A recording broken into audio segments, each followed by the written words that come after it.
Crafting Sacred Space, a modern take on the home altar. Merry meet everyone, I'm Witch Hazel, and today I wanted to go over this theme of the home altar.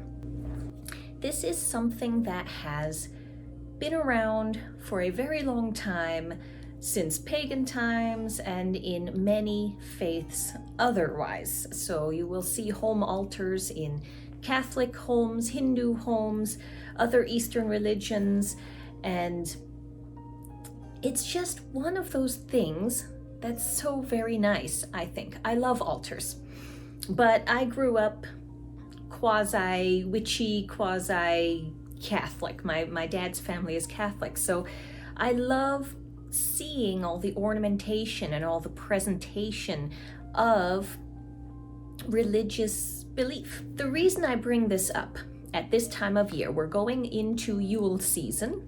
I know it's something that can be a little bit difficult for many witches if they are the only witch in the family, but I will get into that more in another video. What I want to talk about today is the altar. So we're going to talk about the home altar as a time-honored tradition, which we kind of just started in on. We're going to do a very quick overview of the witch's altar because I did have a request for that, and I do want to get into that in more detail, but not quite yet. And then we're going to talk about what we can do if we either can't or don't want to set up a traditional altar. First thing, the altar as a time-honored tradition. As mentioned, the altar is a very commonplace thing in many households, and especially in the pagan traditions.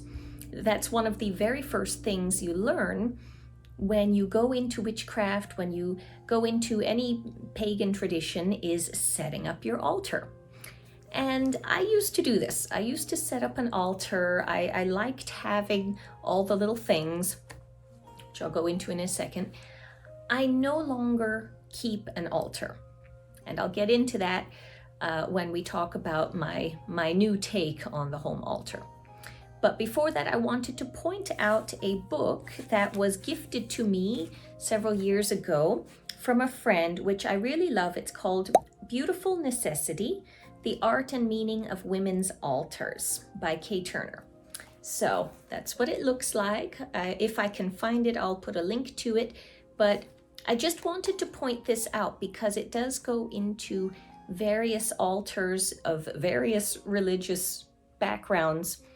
This book is geared specifically toward women's altars and feminine energy, so it is something I want to talk about more later. If you're interested, let me know in the comments, so I will bump that up a little bit on my to-do list. All right, so back to our theme for today. We have a brief overview of the witch's altar. So this is normally a space where you would have some sort of representation of the god and goddess, whether that is a statue, whether it is candles. You know, different people like to do it in different ways. And then you also have representations of the elements, so things like candles, incense. If you have any working tools like an athame, the ritual dagger, anything like that would also be on the altar. Many times there's a pentacle to charge items on the altar. But as said, I will go into detail on that in another video dedicated to the witch's altar. If you would like to see that, make sure that you are subscribed so you don't miss it.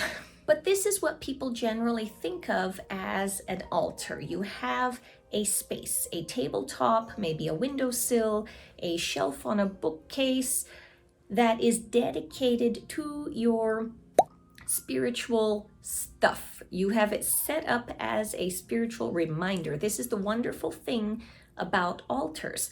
They are meant to be a reminder of, hey, you need to work on your spiritual stuff today.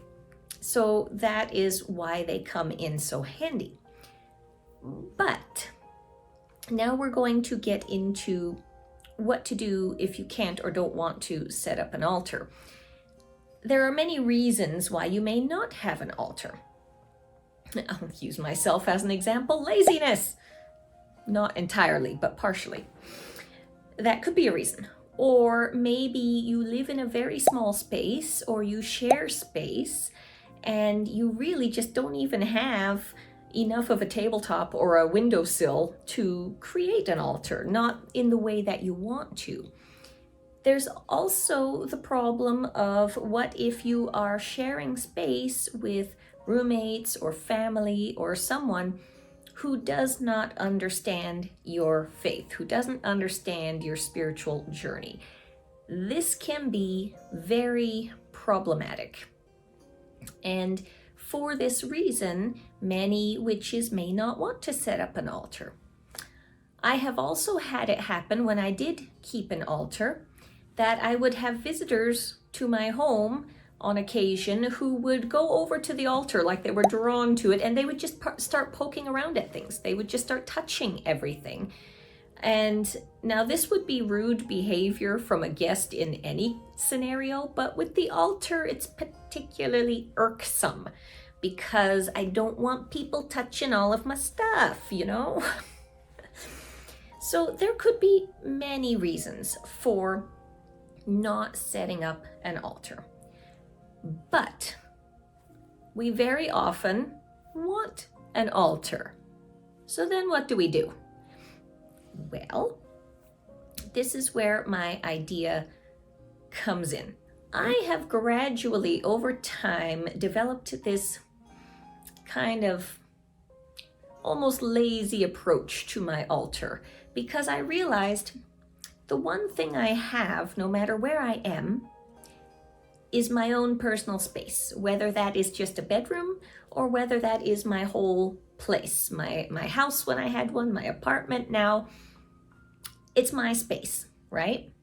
So why do I necessarily need to take up a specific corner for stuff?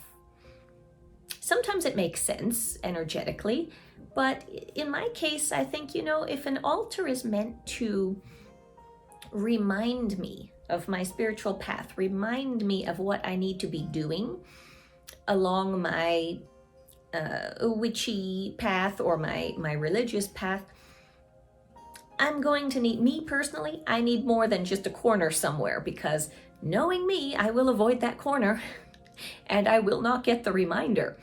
So what better way to get that inspiration than to have a home altar, meaning my entire home. I have really gravitated toward that idea that I consider my entire home my spiritual altar. My entire home has the objective of reminding me of what is important to me.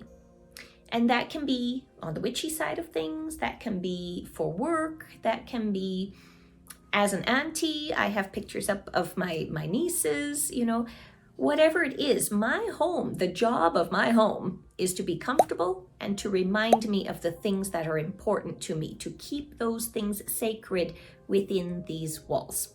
How do I do that, you ask? Well, I'm glad you asked.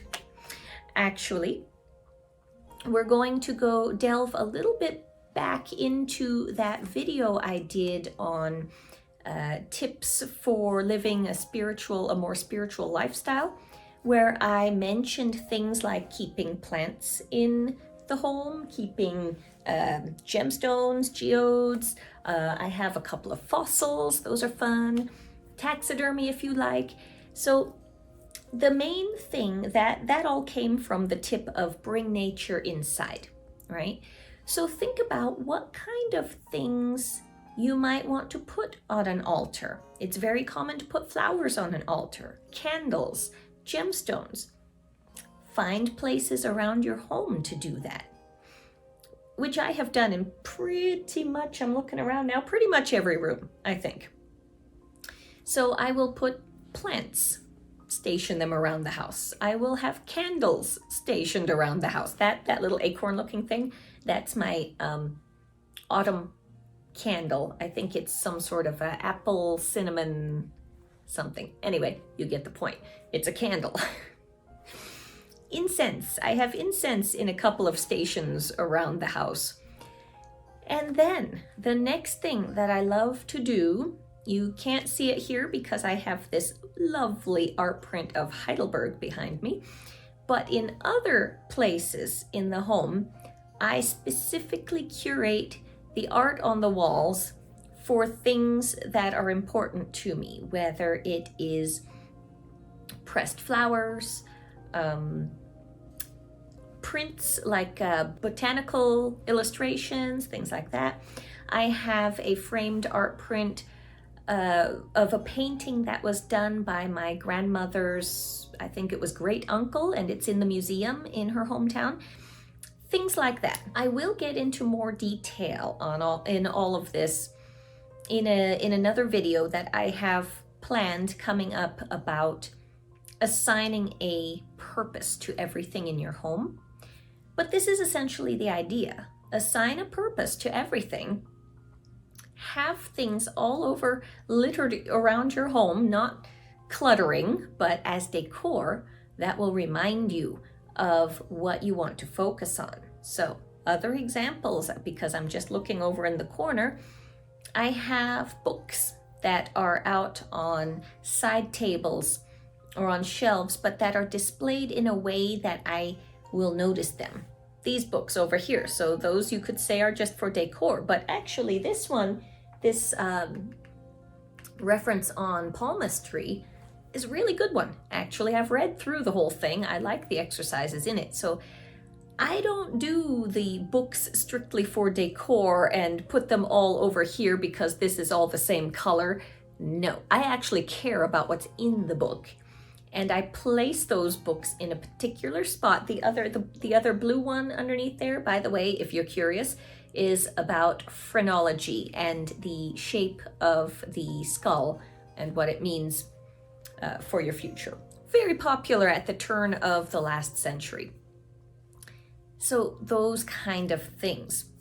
If you bring those sorts of things into your home and into your sphere of awareness, just start looking around. We very often go through our day not paying attention to what we're doing. But if you limit your distractions a little bit and you set up your house in a way that you like to look at it, you like to be reminded of things, then essentially the entire home takes on this spiritual glow.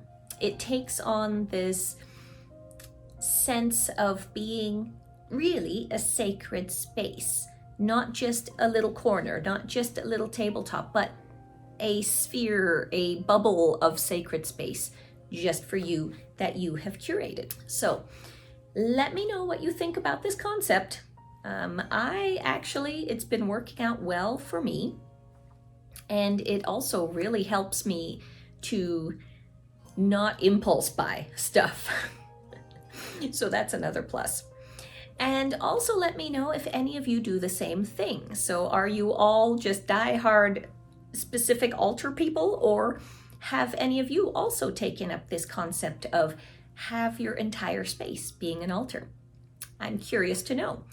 And thank you for joining me today in this video. I hope you enjoyed it. Please remember to subscribe if you haven't already. And I will see you again in the next one. Blessed be, everyone.